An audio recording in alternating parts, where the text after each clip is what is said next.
tribal conflicts are frequent. In fact, it became a daily occurrence a few years after independence that the then Somali government declared a state of emergency in the Highlands region in 1979. The trouble stopped for a short period.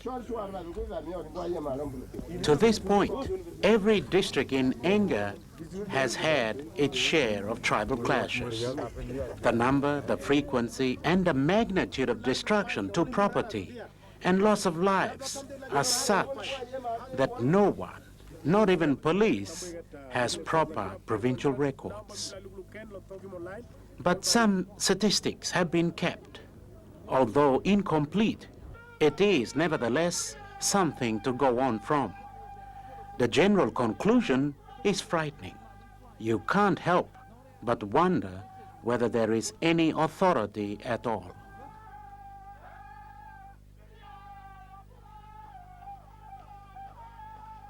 This is Sac Valley, just to the southwest of Wapanamanda. It is one of Enga's fertile regions. That's one of the main reasons for so many tribal clashes, differences over land. In a time-space of 1 year, over 200 people died, and the Catholic mission had its entire setup at Pumakos wiped out.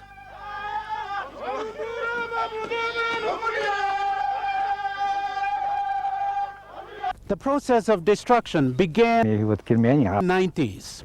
Over 93 permanent buildings were systematically destroyed, set on fire by clans who were rivals of those who lived within the mission station. The destruction was not just to the church and other buildings, but classrooms and the health center as well.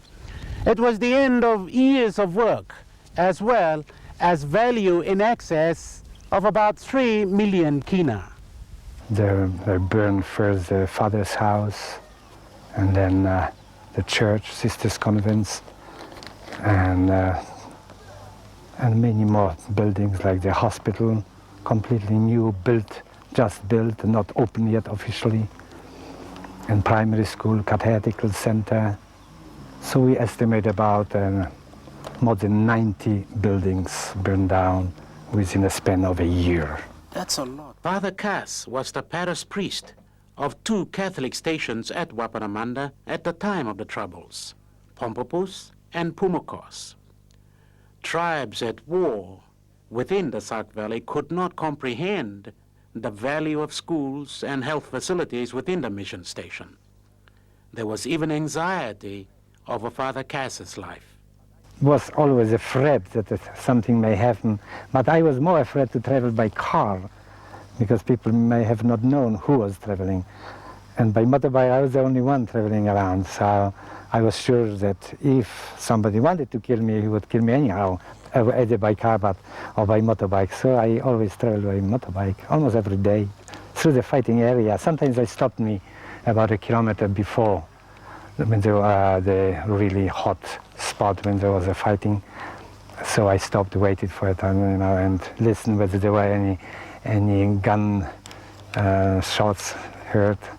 And when it was quiet, I just went through, I waved to both sides to the fighting area and people, and they stopped me many times, asked me where do I go. I never told them the place where I was going. I told them that I will go to do some prayers, that's all. The Pumakos catastrophe 4 years ago has been conveniently tucked away in the Sac Valley, either by design or ignorance. We try to discuss it among ourselves, what the causes may have been, why our mission station was burned down. Of course, not our mission station. In the first place, the villages were burned down. And nearby, about 3 kilometers beyond or behind our mission station, there was even a police station. And the police moved out already some few years back, before the burning, because everybody felt unsafe. Serious allegations are still being made in this valley that the state stood by and allowed the death of more than 200 people, did nothing to protect mission-run services worth millions of kina that not even the state could match in an outstation, and has not investigated the involvement of local politicians in the troubles.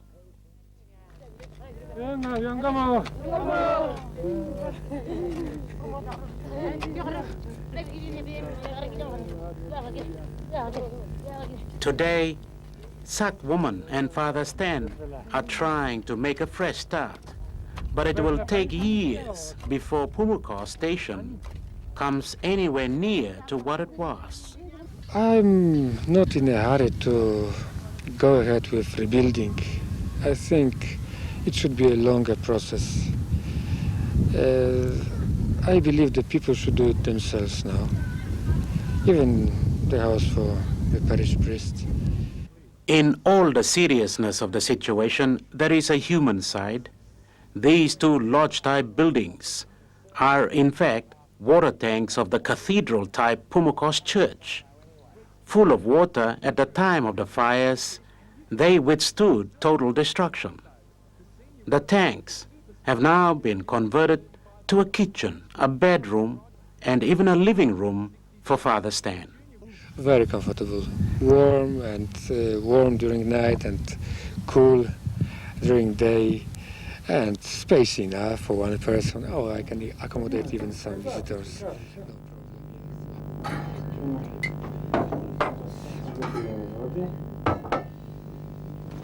problem.